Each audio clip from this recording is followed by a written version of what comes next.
Hello, good afternoon to all our cherished participants. You're welcome once again to our session today on HR Digest. Last week, we brought you an edition on diversity and inclusion as part of the Mother's Day commemoration edition. Now, today, we are still continuing with that session. We realized that last week we had a very interactive session and there were a number of questions to be asked. We didn't have a lot of time to delve deeper into the discussion. So today we are continuing with the same discussion, and then my panel members will help me do justice to delving into details the topic on diversity and inclusion for women, especially. I think that we mentioned that the topic of diversity and inclusion in recent times have become so much important, and it has many people have come to accept and understand the importance of diversity and inclusion at the workplace. And so many organizations are coming up with a number of initiatives, a number of innovative ways to accept diversity and inclusion at the workplace. We spoke to a number of issues. Today, I have with me Yvonne and then Solomon. Liziane is unable to join us because of another engagement. So I have Liziane and I have Solomon on the line, who will help me to do justice to this discussion. Solomon, if you can hear me, um, once again, you can please introduce yourself, especially for participants who were not with us last week, so that they know who Solomon is. Right after that, Yvonne would also introduce herself as well. Thank you, Solomon. You're welcome. All right. Thank you very much, Kojo. And like you already mentioned, this was something that we looked at last week, but there were areas we couldn't complete, and therefore we decided to continue this week. Solomon Mahini Osu, the head of HR, admin, and then corporate affairs for Wilma Africa. That is what I would say for now. Thank you. Thank you so much, Solomon. Once again, you are welcome. Yvonne, if you can hear me, kindly go ahead to introduce yourself.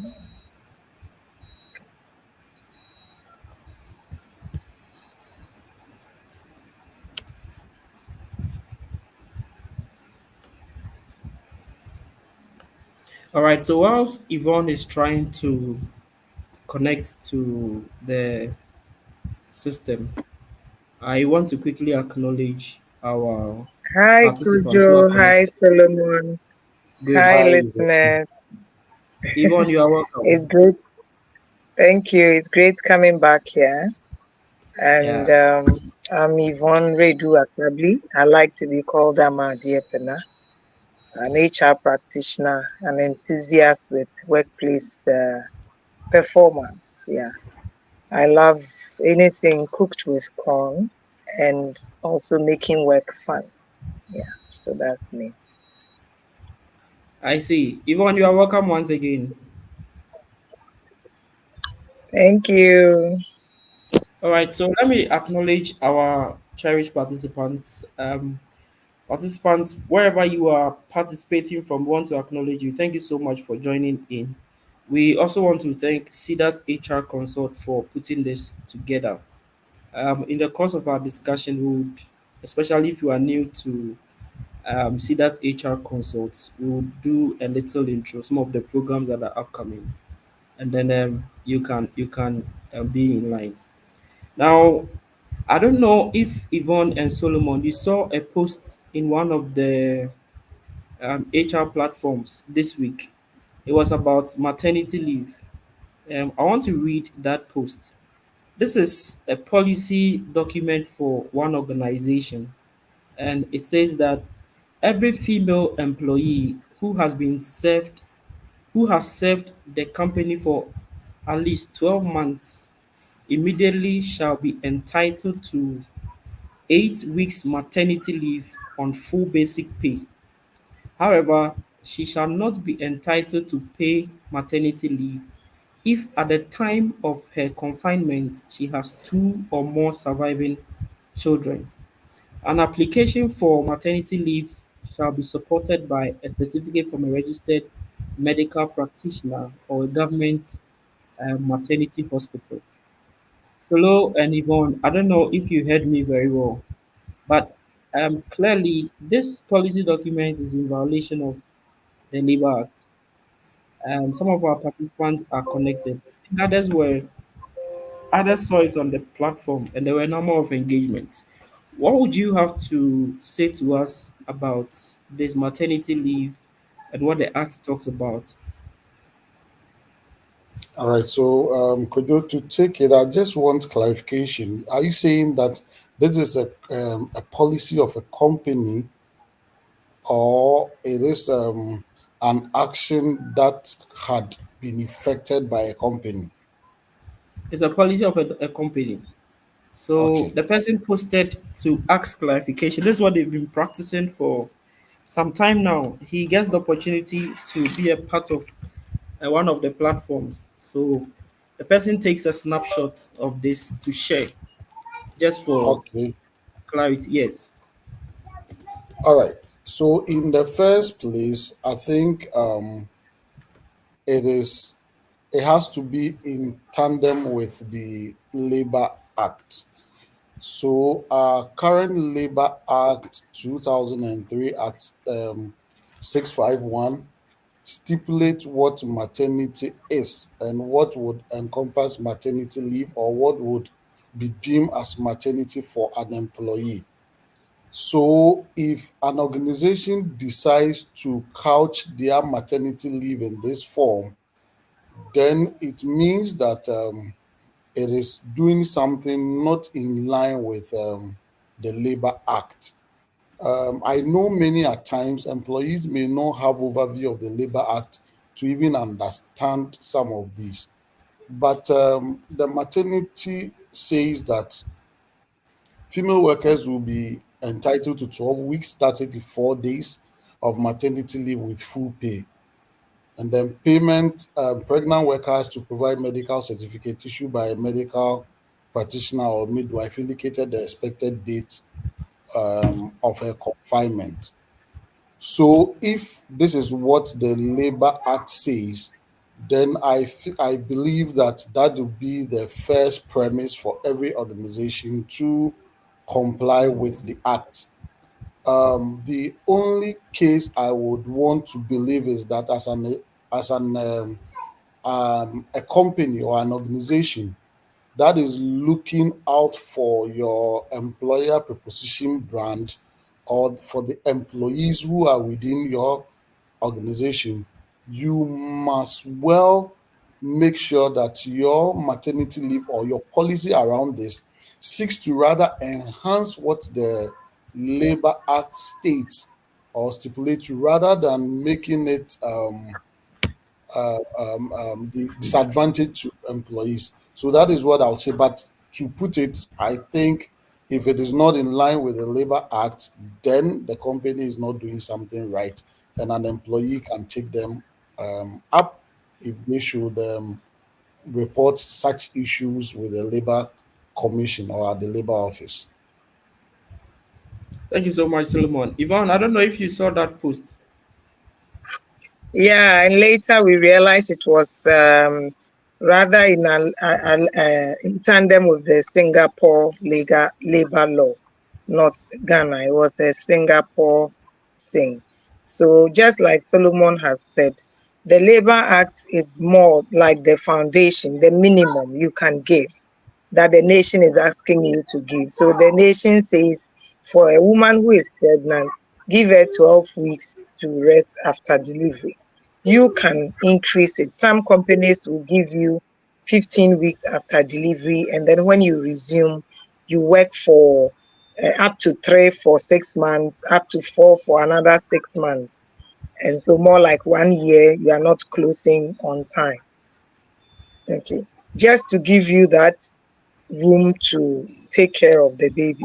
At St. Ghana, for example, when you resume, you can come to work with the baby, provided you have a small cot around you for the baby. And any staff per their gender policy can take care of the baby when you have a meeting. So once you are going for a meeting, you can ask a staff to take care of the baby for you, and then you go for the meeting, except where the meeting is outside the office. That one you have to go with your baby. Some of these things are not in the Labor Act. It's not written anywhere. But a company can have this in policy to as part of their corporate branding and reputation effect to have a competitive edge out there. So women would want to work with you because of what you give. So that's the bit I would add to this one.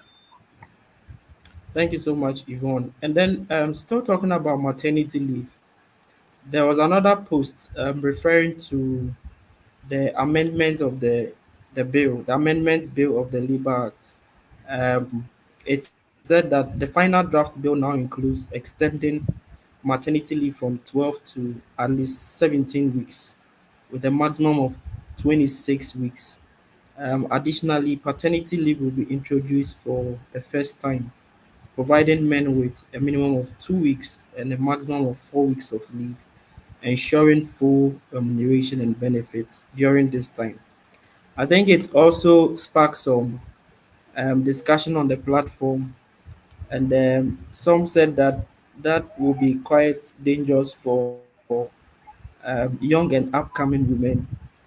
I think others too said it's okay then, because an employer wants to recruit, he's considering between a male and a female. He's looking at some of these things. And what's your thought about that? Let me start with Yvonne. So one of the things we should understand is that every company exists for a purpose, for profit-making entities to increase their profitability, not just in cash, but also the market share, the reputation, and all of that. If you have a woman and you are saying that this woman can stay off work for up to 26 weeks after delivery, what you are saying is that for all that time, somebody else is doing this work. I'm paying this woman on leave. I'm paying this other person, even if it's an acting allowance, I'm paying, which is double the money I'm supposed to put aside. Okay. How many companies will be willing to do that? So they will be quiet because it's in the law. But the law does not force a company to employ a woman. So what happens? Wise, and I'm saying wise in quotes here, companies will recruit women within a certain age bracket, knowing that you've either finished having children or you are not ready to have them yet. So those in the childbearing age will have issues, challenges getting certain jobs. Okay. Others will also go under this contract guys. So they will give you 2 years contract. When it is done, they let you go and they recruit another person, because when you stay too long and pregnancy comes in, I have to do this one. For me, it's not even about the duration of the maternity leave. There are women, and I gave myself as an example. I've worked somewhere where I took only 1 month maternity leave. 1 month, then I was back to work and I continued with my half day till the 3 months and stuff. We are all different. There are women who get pregnant, they are active and strong throughout the 38 weeks. They give birth, the next day they are the ones sweeping, they are the ones cooking. There are also the ones that immediately they get pregnant, they are bedridden till they deliver. After delivery, they are not so strong. So the law should be just, once again, the barest minimum, like Solomon said. Now we've realized that most parents who used to care for our babies are also still working because they are not 60 yet. So instead of giving us this 20 something that will discourage employers from employing women, why don't we say that per the health provision of 6 months breast full breastfeeding without any other meal. Okay, they say breastfeed the child, exclusive breastfeeding. Thank you for the word. Exclusive breastfeeding for 6 months. So when this woman gives birth, we are saying that don't come to work for 4 months. Okay, the remaining 2 months you still have to do exclusive. If we are able to provide the premises for that, you do your half day, close at 12. If we don't have a premises, you still close at 12. and then you go home. We've done the 6 months for you. You can do your exclusive breastfeeding. That becomes a holistic approach where we have taken into consideration the exclusive breastfeeding policy, the antenatal, postnatal policy. We have taken into consideration the Labor Act issues on maternity leave and all that. And it helps this woman to also take care of the baby. By 6 months, the baby is strong enough, firm enough to start a creche if you don't have one on site. And during that time, because the woman has anxiety for the baby, you tell the woman that I'll give you 2 hours off every day of work for this another 6 months. By then, give or take, this baby is either talking or walking and is conversant with the changes you have introduced to the baby. You've also adjusted to leaving the baby, and we are all fine. Barclays Bank does a beautiful one. I don't know whether it's still working. After your maternity leave, you do, I think, half day for a year. Yes. And it is enough for me to give my baby to the most wicked nanny, knowing that by 12, I'm back home to care for my baby, continuing from there. So it's not about the duration of the maternity leave. And this is where the issues of equity comes in, where you are giving me 16 weeks. I don't need it. I don't need it. What I rather need is that let me resume and close early. Another person needs the 16 weeks. So where does the equity comes in? The law should understand that even for non-profit entities, they have to work in a way to provide value for their donors and sponsors. So keeping this woman worker away for that duration will not help that organization. So what do we do to make sure that women will not be disadvantaged? Even the men, the 2 weeks, some companies cannot take it. Okay. So that the 2 weeks, is there a flexibility on when I can take it? So that in a 2 week where my wife has to be at work, that is when I can take my 2 weeks to care for the baby. Because like we learned last week, some men take the paternity leave and they are gallivanting in town. Because most of them are afraid of new babies. Most of them are afraid of new babies. The annual leave and other types of leave that comes into play. I mean, for the employees. So if you're extending we have, when a man is committed, the paternity leave may not even be needed, but on the lines of equity, let's give them paternity leave. Okay, the 2 weeks is fine. But don't force the person to take it at a particular time. In most policies I've encountered, you have to take it within the first month of the baby's delivery. Okay. And sometimes, like I'm saying, most of the men are afraid of new babies. They will be on maternity leave. They will never hold the baby. They will never hold the baby. Those who don't know how to cook, they won't cook for the wife. The wife will still do the cooking. So the 2 weeks, when it coincides with the Premier League, you have given them good vacation. They will stretch their legs, hold the remote, and chase their Chelseas and Man U's. Okay. So it all comes back to the issue of equity, which must stem from data. Who are your women? How old are they? Who are single? Who are married? Who are having babies? Who want to have babies?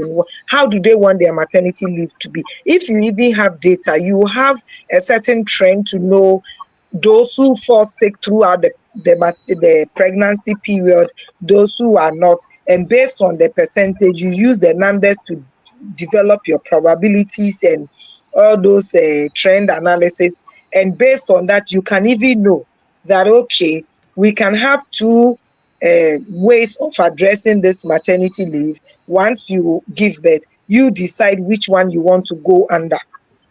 So the woman is not forced to take the 14 weeks or 16 weeks, but can take it even in batches.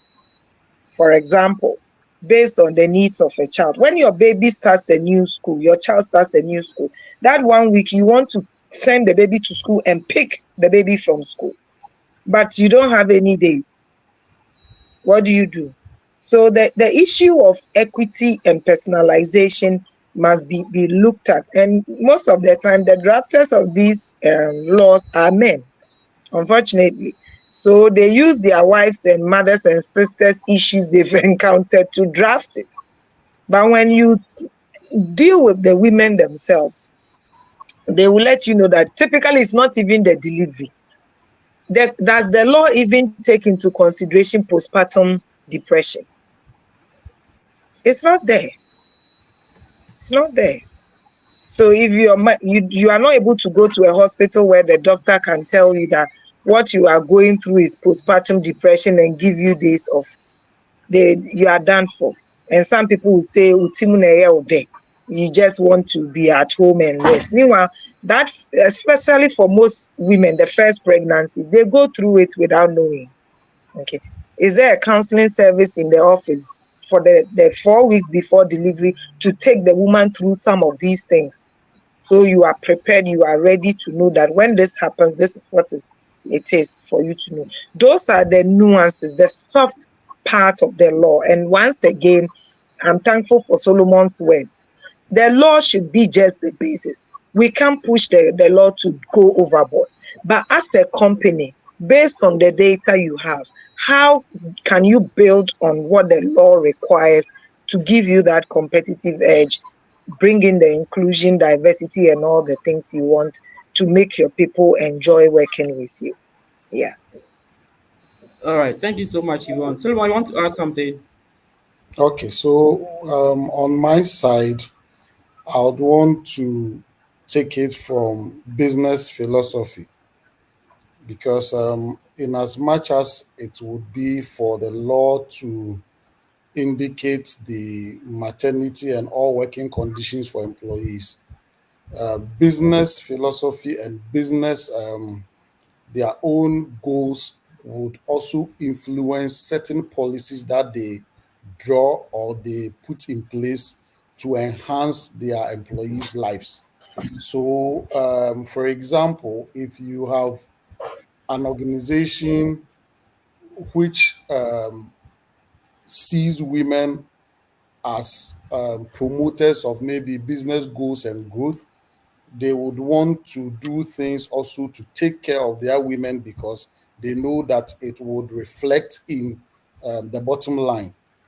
Let me give an example of an organization where the cost of training a woman to become that employee or hold that skill set to be able to perform their duty is so huge. And this, I'm referring to a lot of the airline operators, where their air hostess and air attendants had to go through rigorous trainings, international certifications, and all to be able to take that.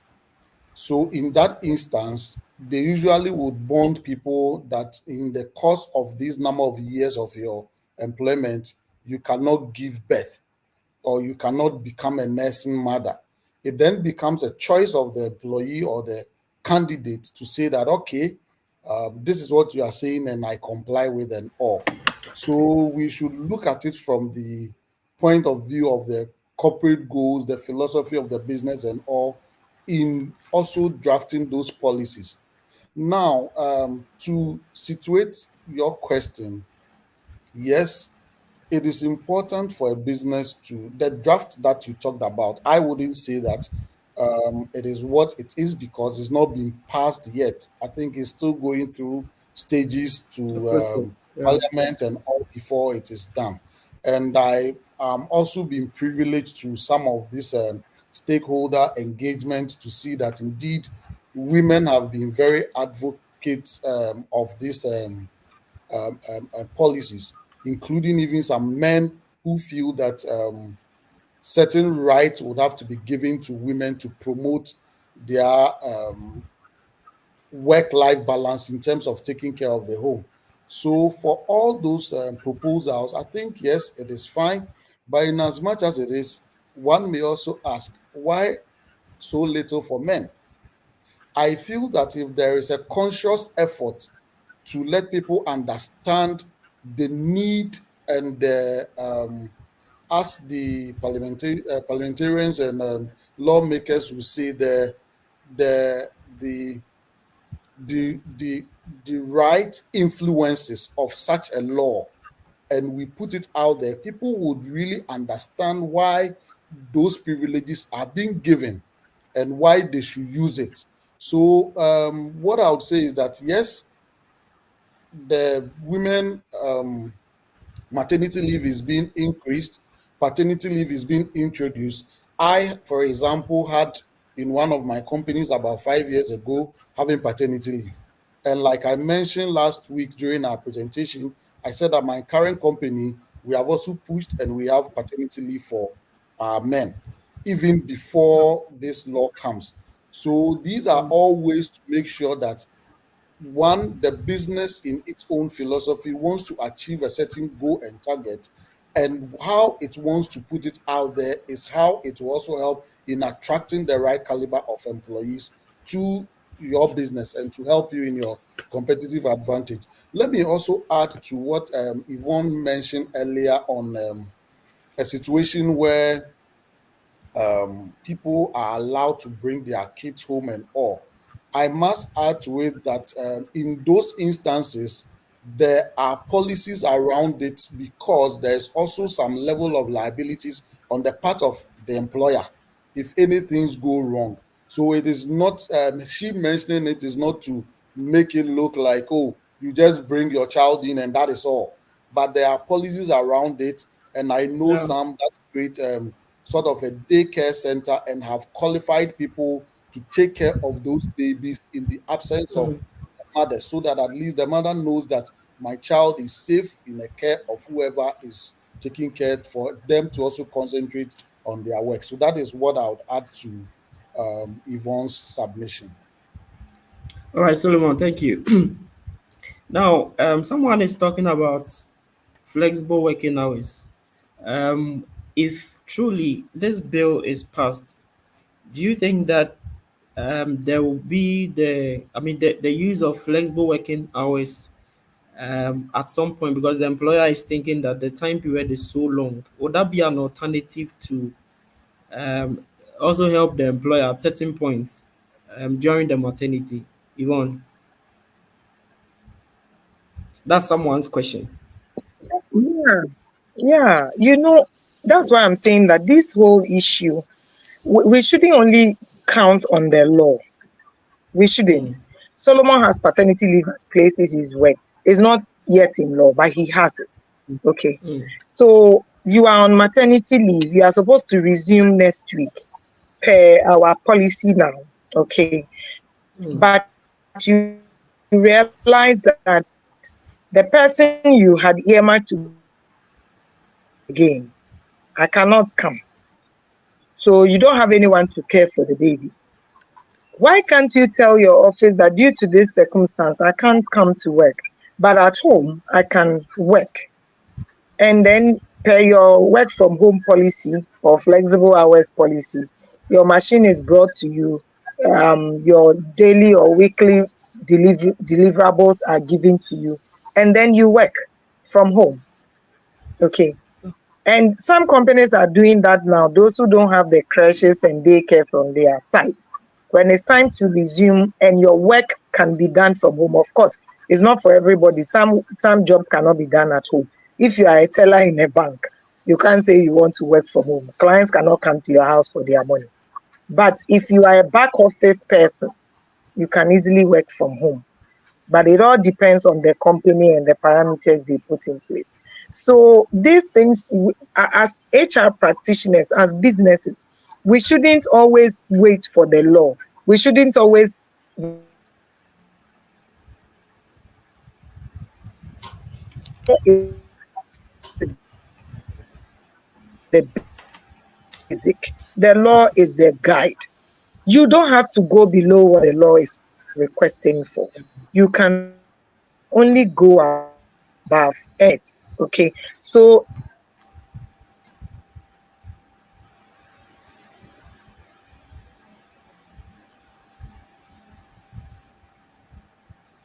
I think we've lost Yvonne. Um, Solomon, are you there? Yes, I'm here. I top think we've notch. lost. You may be allowed to continue. He's back. Yvonne, You continue. lost me, eh? Yes. Okay. If after the 6 weeks, the company, your assessment is done, and your manager realizes that your output is top notch, you continue your work from home. Maybe you come to the office once a week or twice a week. An arrangement is done for you to transition to the office. So you find a way to care for the baby and still come to work. By the end of the 6 months, you've adjusted to both having a baby outside the office whilst you are working at the office and giving your output, and everybody is happy. Once again, it means that having a policy around it so that it also contributes to fairness. Because if you don't put a policy around it and you say that after your maternity leave, everybody can work from home for 6 weeks, there are people who are not able to give results when they are working from home. If the woman is suffering from postpartum depression, you won't get your result. But if there's a policy around that says that there will be a weekly assessment, if your performance is decreasing week on week, you will be called to the office. Then I know from the second week, if my performance is not top notch, I start preparing to come to the office because I know I'm not delivering. And sometimes because this is in policy and the woman wants to enjoy it, she will give her best during that time. Yeah, she will give her best. Yeah. So it's possible to have it, Solomon. It's possible. Absolutely. Thank you. Again, I saw another post, quite an interesting one. It borders on the discussion we are having on diversity and inclusion. The person said, "Good evening, noble people. This one is not discrimination. No. The company has a lot of females on the HR team, so they want to spice things up and get a male. Then the person goes ahead to give the requirement of the job, and that's about the postings. Um, by the mere announcement of the fact that this one is not discriminational and all of that. What would you have to say about, because we have said that recruitment should not be gender based, it shouldn't be gender biased. We should go straight to the point to advertise. Whoever qualifies qualifies. But when you look at the background information, clearly the business has a number of, that's if it is true, the business has a number of females in the HR team or the recruiting department, and they are looking forward to recruiting at least a male to support the team. Would you still term this as discriminatory?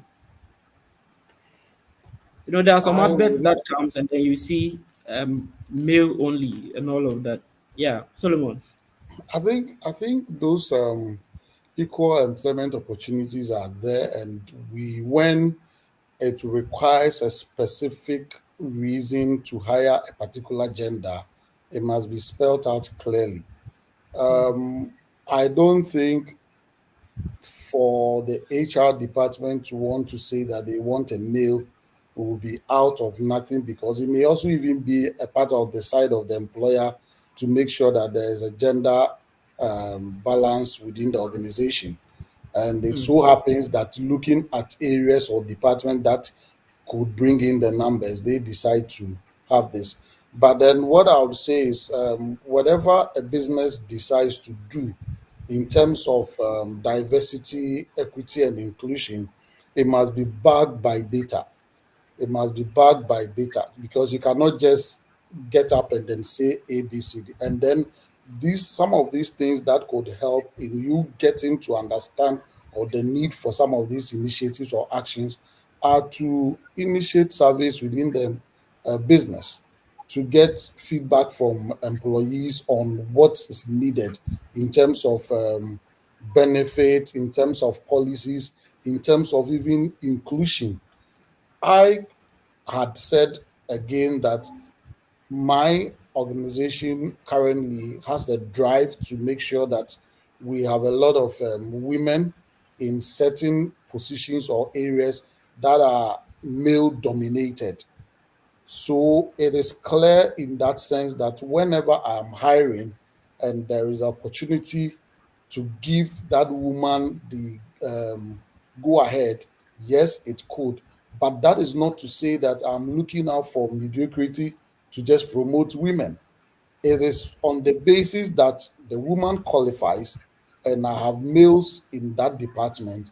And if a woman qualifies and qualifies well, and I would want to break that gender disparity in that area, I would want to include what's it called, The the woman. reason.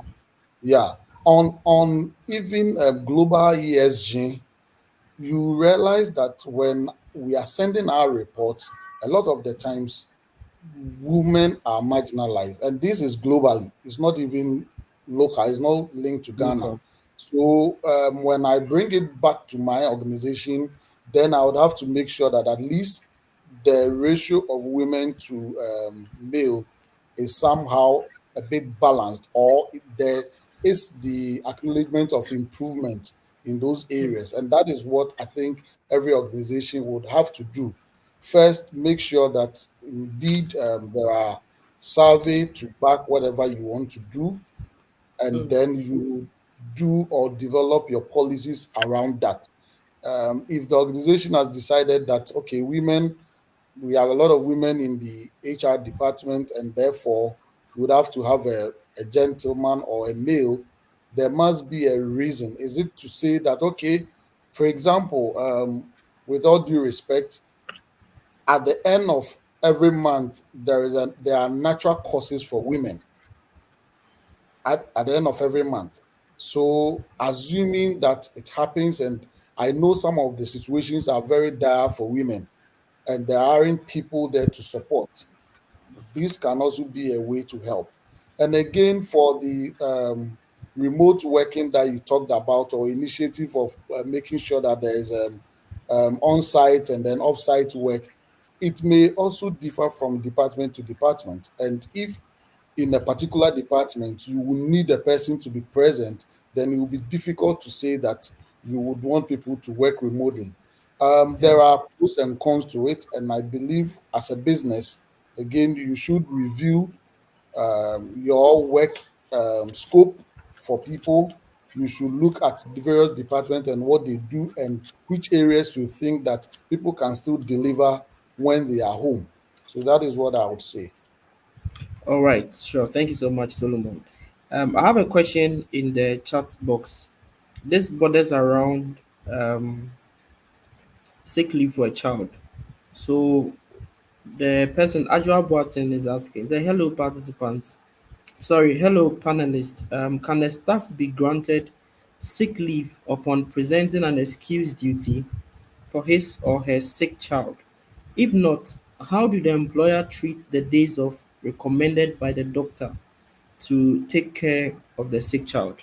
I don't know if you've handled, any of you have handled situations like this and how it has been handled. Ajua Boatin would want to know. All right, Solomon. Okay, so I think it's straightforward. So, in the first place, once that parent gives birth to the child, for businesses, the data of that employee is recorded. So, at any point in time, we know the age of the child, we know that this is your rightful dependent and all. So, if there is any reason why the mother cannot come and it is backed by medical record, yes, indeed, it is taken care like that.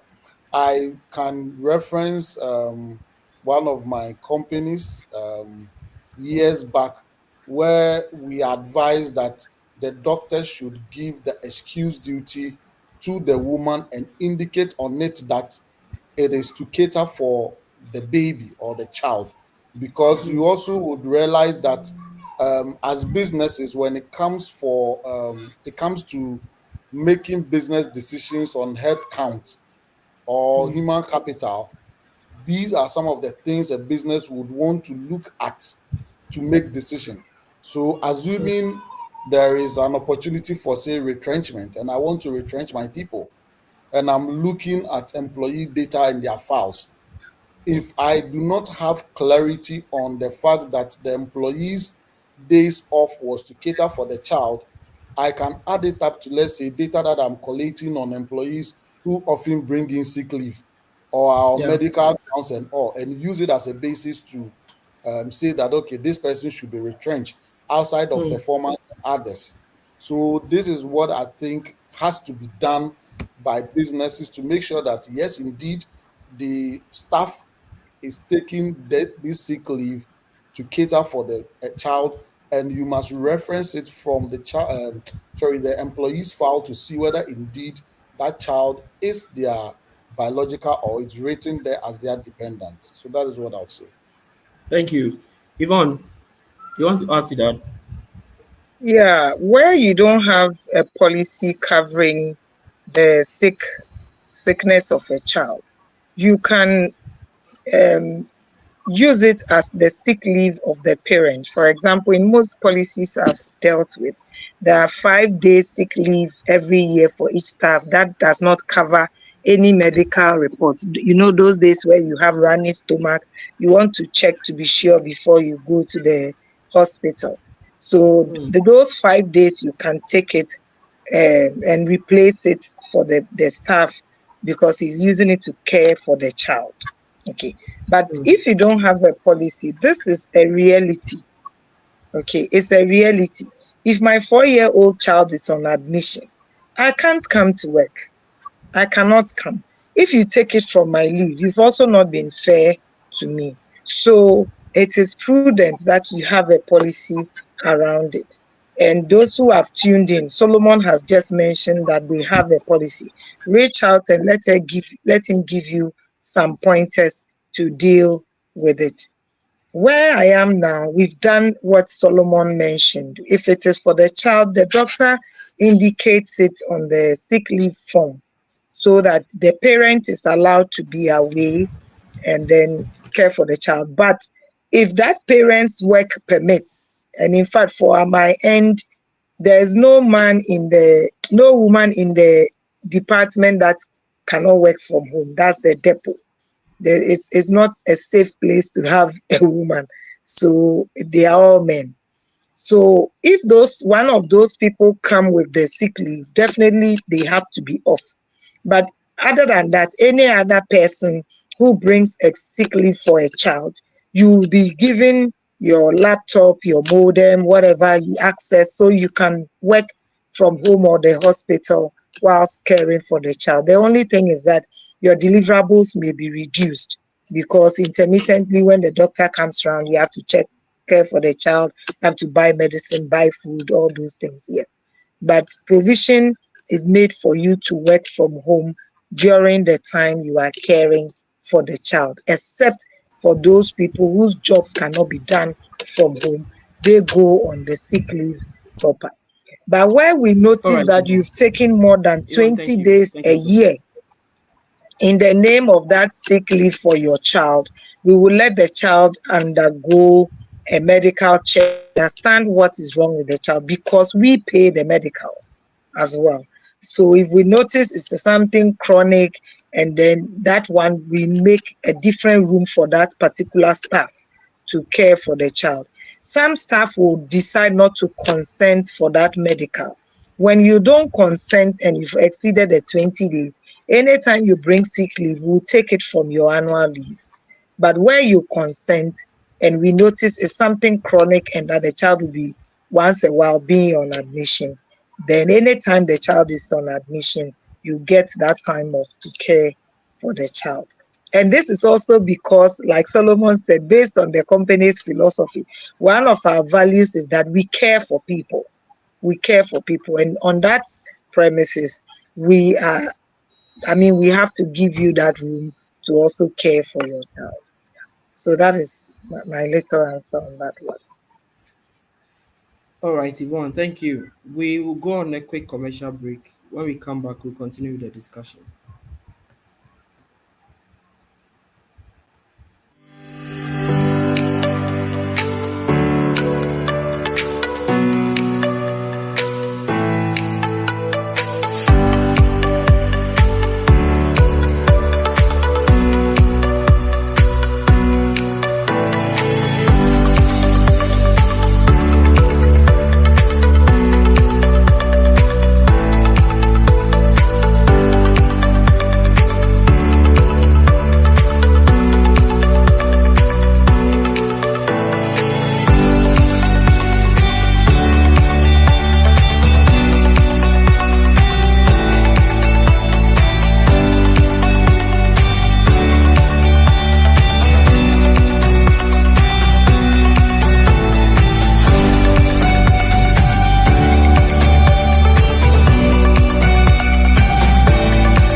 welcome back from the commercial break.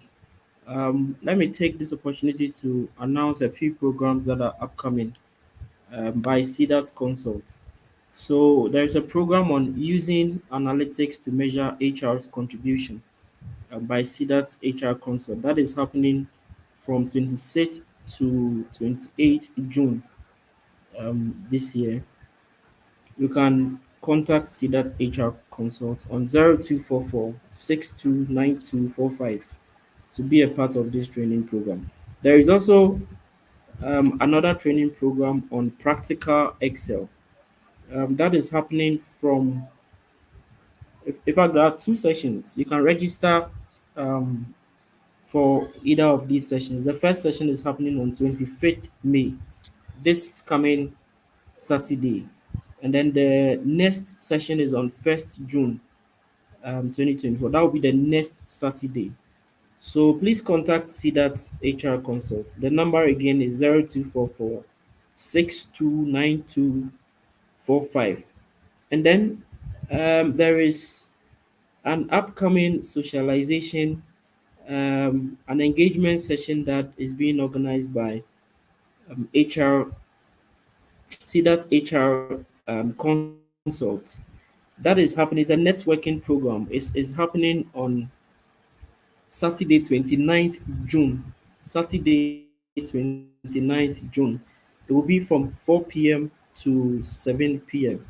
It's going to be a networking event, and CDAT HR is asking you to be a part of it. You have the opportunity to learn, to network, and to relax. Again, the contact is 059140 5555. You can either call or send a WhatsApp and you'll be attended to. Please let's ensure that we gather for this networking events. Um, there'll be a lot of takeaways and networking for us in the HR space. So let's take advantage of that. Now, quickly, let me also acknowledge our participants who are connected here. I have Stephanie Danson. She said, I'm watching from I am free. I have Victoria connected. I have Ajua Boating. I have Michael Kisi. Michael is connected from Cape Coast. Thank you so much, cherished participant. We have just some few more minutes to go. Let me ask my panel members just one more question. If you also have a question, you can put it in the chat box. We'll take that, and then that will be it for our discussion today. So I want to find out from Solomon and Yvonne, how can HR address stereotypes and biases related to mothers at the workplace, both internally and externally? We have said a lot, but just to wrap up, how can HR address stereotypes and biases related to mothers at the workplace, both internally and externally? Your final comments about this. Solomon can begin.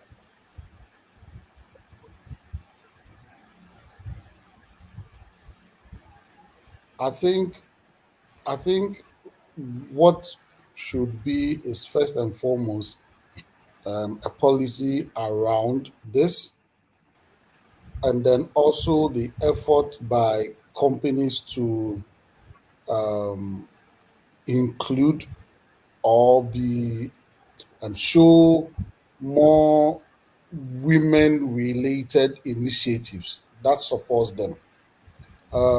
Again, I was reading some data from Gallup, and then it was talking about marginalization of women globally. And it's indeed not something that would be solved anytime soon. I think, if I am right, it indicated that it will take about 25 years or so to bring equity in terms of women and then male at the workplace, female and male at the workplace. So it means that there's a lot of work that has to be go into this. However, I think that if leadership in organizations have the mindset to champion women initiatives, then they should exhibit it in their core values. I think Yvonne had mentioned that one of Mm, their proponents is to show care. So if there is that thing, then it means that mm, if it is care, are people being marginalized in that area, and how do we make sure that we level up on those lines? So one leadership initiative to cater for that, and then from leadership initiative, there must be a policy around it. And then also through exhibition of that policy and initiative towards women. We've, for my company, for example, I mentioned last week that we've gone on to have a lot of women um, initiatives that we have put up in the workplace with women groups where we have women talk and we advise women on balancing work and then home. We also can talk about counseling sessions that we take women through because I mentioned about postmortem. All these things are things that would help women to move out of the issues of dealing with natural causes, and then also their ability to make sure that they deliver on the job.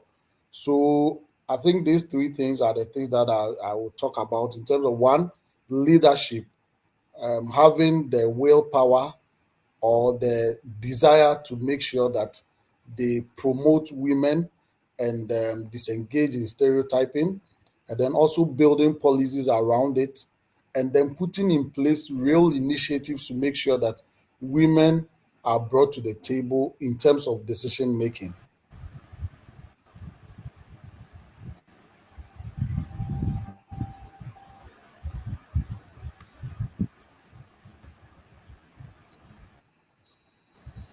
Okay, so let me add up whilst we wait for Kojo.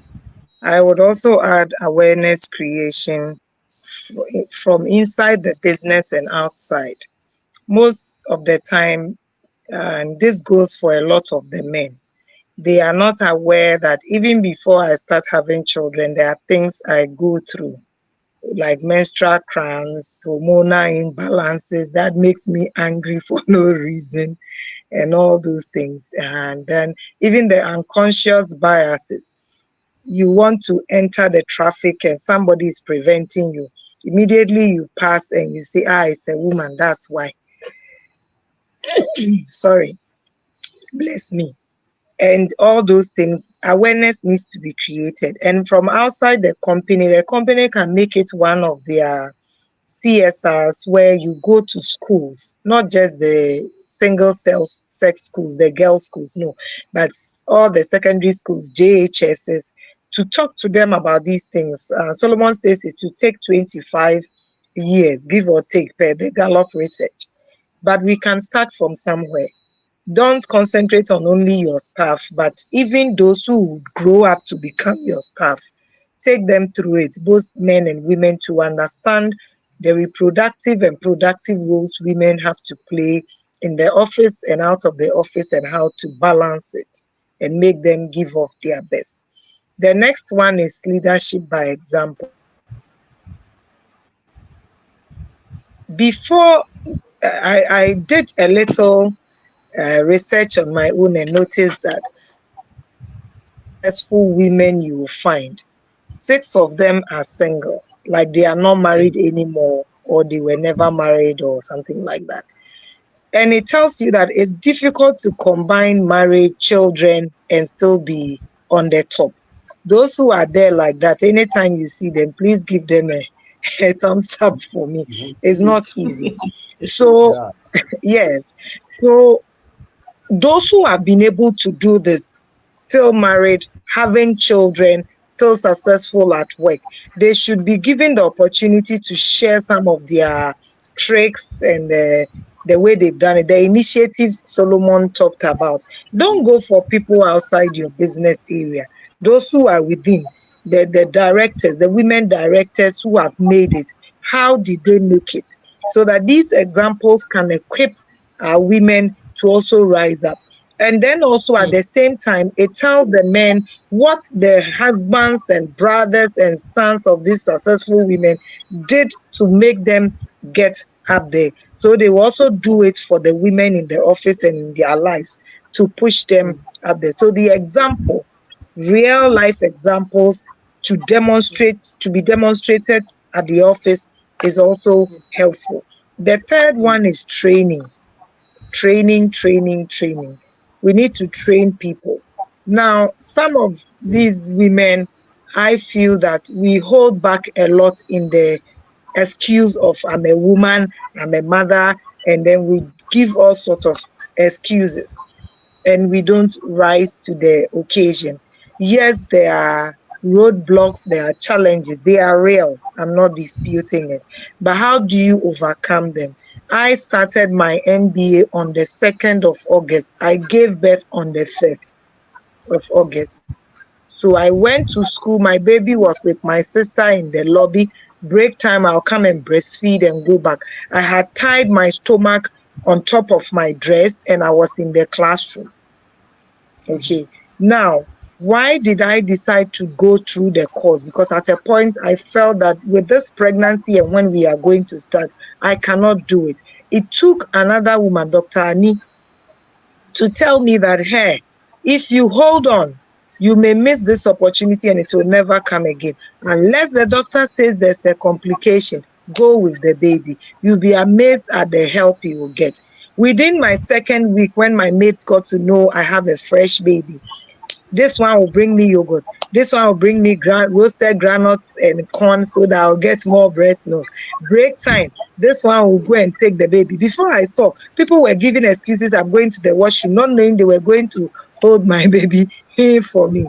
So when we train these women to understand that the opportunities are there, how do you make good of it? The men also get to know how they can support their women to take up these responsibilities. It helps. So the leadership commitment, the policy around it, the training, the real life examples, the awareness creation, they all come together to help women be inclusive within the workspace.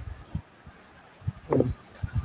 Thank you so much. All In right. fact, So, could you let yeah, me Solomon, shoot. just add? Yeah, let me just add this to say that it is showing that at the current rate of women and men in the workplace, it will Mm, take more than 100 years to reach gender equality in the C-suite. So that's an this interesting one. this discussion that we are having and on gender is something that has to be real effort on the part of businesses to make Yeah. sure that women are really included in decision making, and also making sure that they form part of core businesses. Yes. Mm. I think these days, out of awareness, a number of businesses are, doing a lot in the area of diversity, equity, and inclusion. I am hoping that in the next few years to come, by the time we come back on discussions like this, the gap would have moved a bit closer. Maybe, if possibly, or possibly, we may not have to go to a whole 100 years to catch up. If we'll be able Anyway, to, that is global, and then yeah, you and I know that there are certain countries where it's even prohibited for these things are women to high. work, and also all Yeah, those things are part of the equation in bringing out this information. Yeah. yeah, yeah. So programs like this, the awareness really helps, and I'm sure that years to come, some of these things can be properly addressed. Um, you know, HR professionals out of networking events and all of that are also getting to know what's happening in other businesses and all of that, and they are also pushing the same concept into their businesses. So I think that all in all, we'll be able to do better, especially in our setting in Ghana. We'll be able to do better moving forward. Let me again acknowledge a few more people who have their names here. I have Matilda Tinkwai. Matilda is connected from Akosombo. Thank you so much, Matilda. I have Catherine as well. Catherine is connected from Kumasi. Thank you so much, Catherine. We've shared uh, details to how you can make payments for the various programs. So for the Excel training, for the networking events, etc. So kindly look at the comment section, and you would have details to all these programs. Like I said earlier on, you can also call CDAT Consult.